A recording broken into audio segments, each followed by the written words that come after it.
Hey, I love going on Netflix, and there's tons of cool like crime dramas. I was watching one the other day, and it doesn't matter which one it is, because this is something that happens in a lot of these stories, really in a lot of life. So this guy finds a hard drive.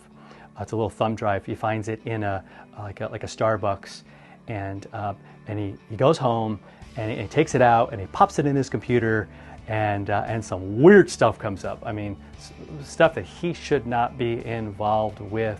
This is kind of like dark web things, but he can't help himself, and it just blows up his life. Right? It's on his computer. People know the people that made that are really bad people, right? And again, you might say, well, that's just Hollywood and things, but yeah, that happens on all sorts of scales, all sorts of places, right? There's that thing. It wasn't our fault. Somebody gave it to us, or we found it, and we looked, and boom, it pulled us in, and we're like, what could it hurt?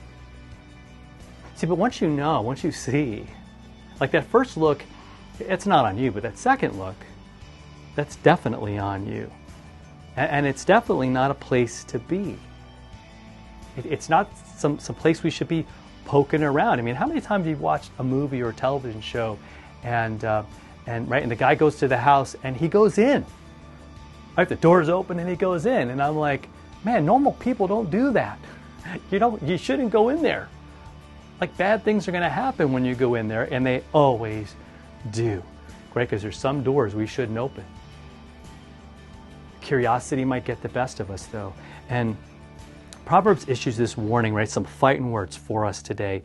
Proverbs 7, verse 27, talking about this adulteress, right? This temptress, the one who tries to pull us in, right? And you could, again, don't just get caught up in the sexual nature of that, but and know that. But in our world, that's a huge problem.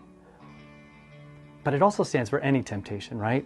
And it says her house is the way to Sheol, right? It's the way to hell. It's the way to like destruction and darkness and death, going down to the chambers of death. Now let's face it, man, if you knew like that website was being broadcast, right? It was the live stream from hell, like literally from hell, you wouldn't watch it. You know what I mean? Because it's gonna just pull you in, and like, man, I got no business here, But what if we saw all the different sources of temptation as just that? That's where they're from, right? That's not God sending you good things.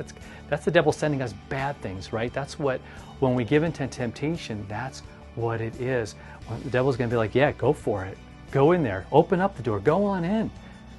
It's an okay place. You'll be fine. Just be careful. God's going, man, just stay out.